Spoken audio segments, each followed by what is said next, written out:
Kalau misalnya produk golongan alkohol, misalnya kita bilang produk import atau lokal, itu tapi golongan C, itu pasti target marketnya berbeda dengan golongan A dan B. Kalau golongan C itu lebih ke arah prestige. Golongan C itu prestige. Prestige, trend, and then like something kekinian lah kalau aku bilang Kakanda. Karena kalau kita pergi ke bar atau pergi ke tempat-tempat sosial yang hangout lainnya, itu mereka lebih pilih untuk spend money untuk barang-barang yang seperti itu. Karena you don't get the social status with drinking beer. Kita sudah tahu nih beberapa produk shifting market. Kita sudah tahu bagaimana konsumsi alkohol di Indonesia. Sebetulnya market leadernya yang ngepimpin bisnis alkohol di Indonesia itu siapa sih?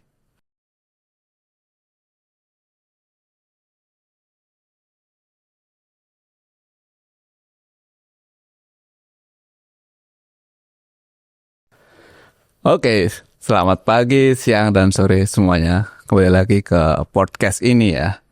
Dan kemarin beberapa waktu yang lalu kita sudah bahas berbagai industri dengan tim value. Dan sekarang gue akan mencoba mengkolaborasikan dengan expert yang ada di masing-masing industri. Kali ini gue akan bahas tentang bisnis minuman beralkohol, di mana beberapa perusahaan yang ada di bursa juga ada di bisnis tersebut ya. Sekarang gue akan memperkenalkan narasumber yang punya expertise panjang, salah satu kawan lama gue, profesional, yaitu Carmen. Halo. Halo Kakanda. Oke Carmen, sekarang kita mulai dari yang simple aja dulu ya.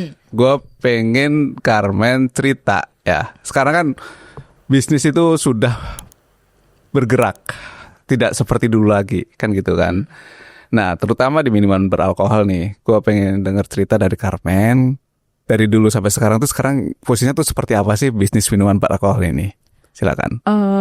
Aku pertama kali join udah cukup lama di minuman beralkohol ini. Tapi dari tahun 2010 sampai 2025, ini berarti kurang lebih 15 tahun. Itu kurang lebih pertumbuhannya setiap tahun pasti ada. Pertumbuhan ya. Pertumbuhan itu pasti setiap tahun siap ada. Dan kita bisa bilang banyak industri alkohol ini mulai bergerak maju, terutama dengan sekarang Gen Z sekarang. Mereka itu growing, jadi nggak stagnan market lagi, nggak kayak dulu. Kalau dulu fokusnya cuma beberapa produk lokal aja, pun brown and spirits or beer, sekarang tuh udah banyak diversifikasi produk di market. Gitu. Jadi Carmen ini karena dia sangat mendalami ya bisnis beralkohol. Tadi pas gue invite ke sini, dia kasih beberapa contoh nih, bawain beberapa contoh. Dan gue mau tampilin beberapa, nanti biar Carmen bisa menjelaskan. Dan teman-teman yang lihat, ini adalah sarana edukasi, bukan untuk menyarankan kalian untuk mabuk-mabukan. No, ini adalah podcast tentang business and investment ya. Gue ambil dulu, bentar. Gue cukup tertarik dengan salah satu minuman yang dibawa sama Carmen ini, produk lokal dan bentuknya tuh unik. Ini gue kasih lihat di sini ya. Kemudian salah satu brand yang menjadi pemimpin di market, gue ambilin juga.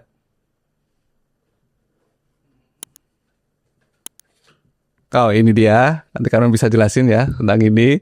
Kemudian ada lagi.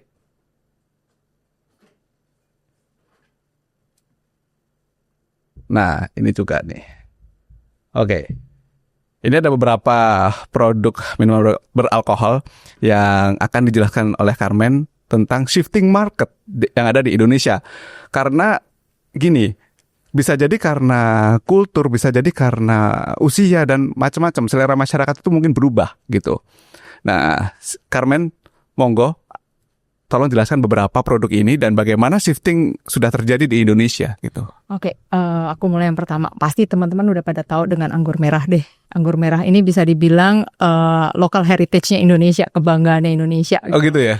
Karena dia udah lebih daripada, kayaknya udah lebih daripada 50 tahun lebih. Karena dia diawali dari tahun 1948. Oh, berarti udah 60 tahun lebih ya? Hampir 80 tahun gitu. Ya, betul. Udah. Wow, ini trademarknya orang Indonesia. Trademarknya orang Indonesia? Betul. Kebanggaannya orang Indonesia. Berarti kalau yang disebut sama Amer-Amer itu ya? Yes, this is the number one. And bisa dibilang leader market leadernya. Oke, terus Pionernya yang pertama, kemudian dari anggur merah ini ternyata berubah market itu sejalannya waktu. dalam artian selera orang. Selera orang, betul. Maksudnya orang-orang bosen. Oke. Kadang-kadang kan maksudnya kita pengen dong cari sesuatu yang terbaru deh gitu loh, daripada selera yang sebelum-sebelumnya gitu Oke. kan.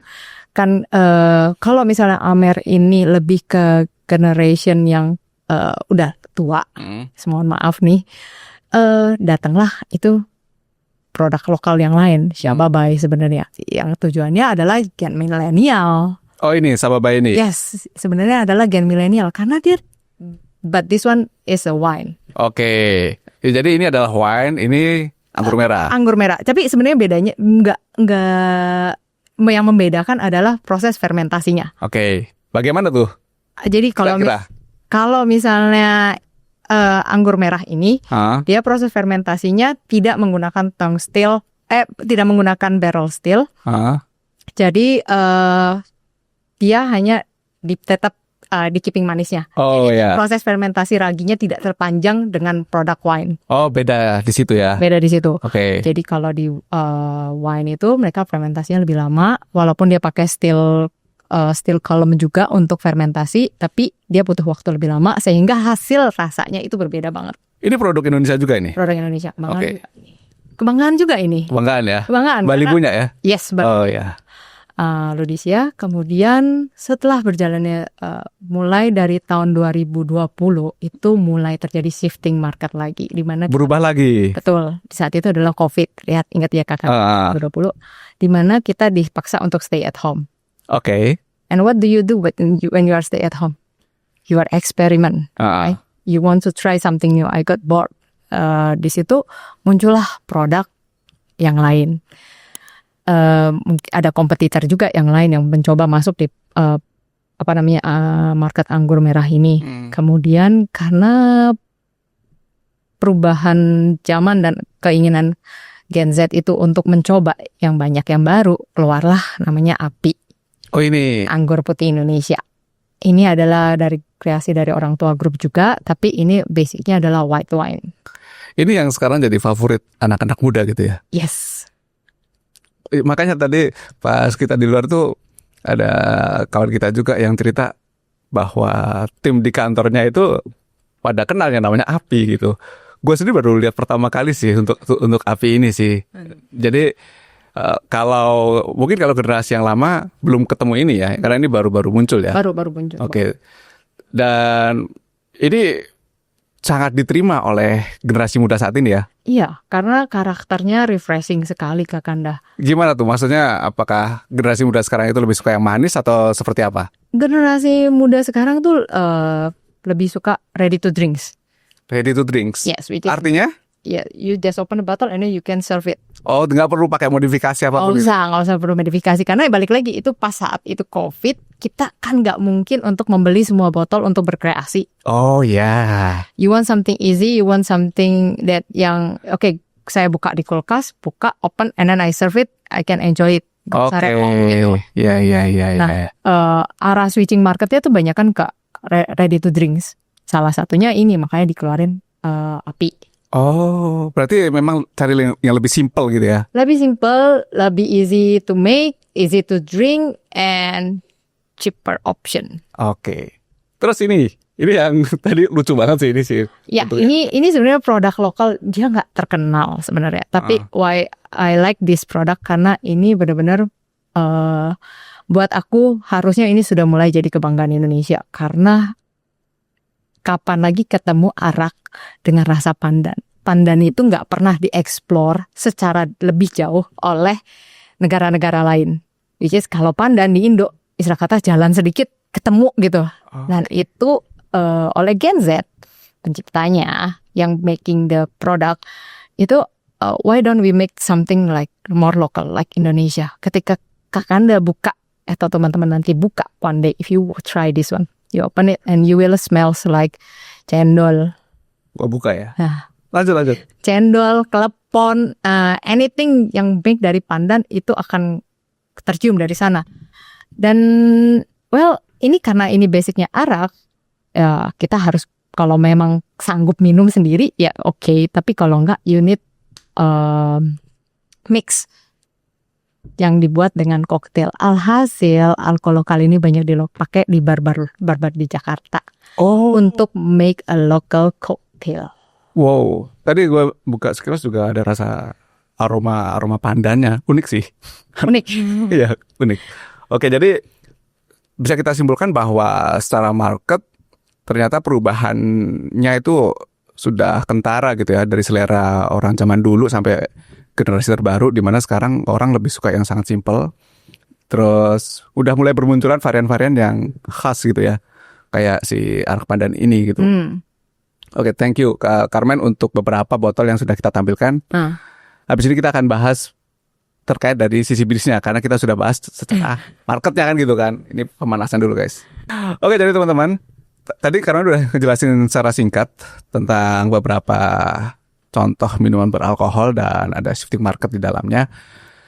Sekarang teman-teman bisa lihat juga masing-masing alkohol yang beredar di Indonesia itu tidak lepas dari yang namanya tarif cukai gitu ya. Dan itu sangat tergantung dari berapa persentase kandungan alkohol di dalamnya. Jadi teman-teman akan menemukan ada yang kategori A, B, dan C seperti yang teman-teman bisa lihat di sini, bahwa kalau kategori A, golongan A, itu akan mendapat tarif yang lebih murah dibandingkan kalau golongan C, itu udah otomatis ya. Itu dibedakan 0-5%, kalau B 5-20%, kalau C kandungan alkoholnya itu 20-55%. Nah, keunggulan dari produk yang dimunculkan di lokal itu pasti lebih murah dibandingkan dengan dari luar, dari sisi cukai yang dikenakan, kan gitu. Makanya kalau pas Carmen jual produk gitu kan, pasti lebih murah yang lokal daripada yang luar kan gitu kan. Betul. Nah, pertanyaannya adalah dari sisi segmen ya, dari sisi segmen itu sebetulnya siapa sih yang mau beli produk minuman beralkohol yang mahal itu, Carmen? Kira-kira. Kalau misalnya produk golongan alkohol, misalnya kita bilang produk import atau lokal, itu tapi golongan C, itu pasti target marketnya berbeda dengan golongan A dan B. Kalau golongan C itu lebih ke arah prestis. Golongan C itu prestis? Prestis, trend, and then like something kekinian lah kalau aku bilang kakanda. Karena kalau kita pergi ke bar atau pergi ke tempat-tempat sosial yang hangout lainnya, itu mereka lebih pilih untuk spend money untuk barang-barang yang seperti itu. Karena you don't get the social status with drinking beer. Oh ya, masuk akal. Okay, that's the difference. Kenapa orang mau willing to pay the more? Oke. Nah, faktanya di lapangan memang konsumsi golongan C ya, yang tarifnya tinggi itu ternyata memang lebih sedikit dibandingkan dengan golongan A dan golongan B. Betul. Ya kan? Golongan A itu yang makan paling banyak.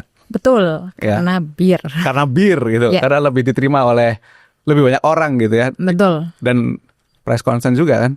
Yes, price concern yang paling pertama kalau di Indonesia. Di Indonesia ya? Ya. Jadi harganya masuk baru mereka mau beli? Ya. Oke. Nah, kemudian pertanyaannya adalah, kalau kita sudah tahu nih beberapa produk shifting market, kita sudah tahu bagaimana konsumsi alkohol di Indonesia, sebetulnya market leadernya yang ngepimpin bisnis alkohol di Indonesia itu siapa sih? Saat ini kira-kira. Kalau kita bilang untuk secara golongan A itu masih number one adalah Bir Bintang. Oh, Bir Bintang. Bir Bintang ya. Iya sih kayaknya kalau di bar kayaknya nggak mungkin gak ketemu Bir Bintang ya. Nggak mungkin, hampir nggak mungkin. Hampir nggak mungkin ya. Dari ujung Indonesia itu hampir bisa dibilang Bir Bintang itu masuk ke seluruh lapisan. Oke, terus. Gitu. Jadi nggak mungkin di satu kota itu nggak ada Bir Bintang. Oke. Mungkin diminimalisir dari pemerintah daerah, tapi itu hampir bisa dibilang nggak mungkin Bir Bintang itu nggak ada. Iya betul sih. Memang persebaran Bir Bintang itu sangat luas ya. Merata juga. Sangat merata ya. Dan kalau golongan B ini ternyata ditemukan bahwa untuk anggur merah itu yang menjadi market leadernya ya. Betul. Market leadernya. Kemudian kalau golongan C, surprisingly cap tikus. Cap tikus, ya. Tapi cap tikus itu masih banyak di wilayah-wilayah tertentu aja. Oh ya. Belum penyebarannya semerata produk anggur merah ataupun bir bintang. Oke. Jadi cap tikus memang sedang penetrasi market juga karena itu adalah local heritage yang dibuat dari Sulawesi. Iya. Tapi belum diterima secara luas lah kalau bisa bilang. Iya, berarti memang masih spesifikasi di beberapa tempat tertentu ya untuk cap tikusnya itu sendiri gitu ya. Nah, teman-teman, kalau kita perhatikan ya, ternyata selama hampir 1 dekade terakhir itu ya, konsumsi untuk alkohol itu yang di-capture oleh pemerintah melalui BPS itu mengalami penurunan secara volume, ya, secara volume. Nah, namun yang bikin gua penasaran adalah apakah secara bisnis dalam waktu 1 dekade terakhir itu lebih susah untuk berbisnis minuman beralkohol atau tidak? Kalau aku bisa bilang sebenarnya tidak. Tidak ya? Berarti masih oke ya? Masih oke. Ya, jadi kalau teman-teman nanti perhatikan juga di beberapa emiten seperti MLBI, di LTA, terus di emiten seperti BIR, BIR, dan lainnya, ternyata memang masih mencetak profit gitu ya. Meskipun kita tidak bisa bilang profitnya itu spike, ya, tetapi dalam konteks yang masih positif. Nah, nanti ini jadi PR buat yang nonton sekaligus untuk bongkar-bongkar laporan keuangannya gitu ya. Jadi kalau nonton dapat PR juga. Dan ternyata ini data yang diberikan juga ditemukan bahwa yang mengkonsumsi, yang membeli minuman beralkohol itu mayoritasnya itu cowok. Betul. Gitu ya? Betul. Dan kalau di bar-bar gitu juga sangat wajar jika menemukan lebih banyak cowok daripada cewek gitu ya. Betul. Nah, kalau dari pembeli kamu juga seperti itu juga? Betul Kak Kanda. Kalau lebih banyak pria dibanding wanita untuk konsumsinya. Oke. Kalau dulu kalau nggak salah kamu juga pasok di company gitu ya? Nah, itu masih dijalankan sampai saat ini nggak? Masih dijalankan sampai hari ini. Jadi itu part of the corporate culture juga, tapi balik lagi tidak semua corporate culture seperti itu. Tapi kan kita bisa lihat kalau misalnya ekspatriat lah ya, mereka rata-rata pria. Oh, oke. Nah, jadi teman-teman kalau di sini ternyata ada bos-bos dari luar negeri, kalau membutuhkan minuman beralkohol bisa kontak ke Carmen gitu. Nah, terus ini juga data yang menyebutkan bahwa ternyata seperti yang tadi diulas, sebagian besar minuman beralkohol yang diperdagangkan, yang dibeli oleh masyarakat di Indonesia ternyata adalah produk dari bir gitu. Baru setelah itu lainnya. Wine, terus whisky, itu betul seperti yang tadi dibilang bahwa itu menunjukkan status.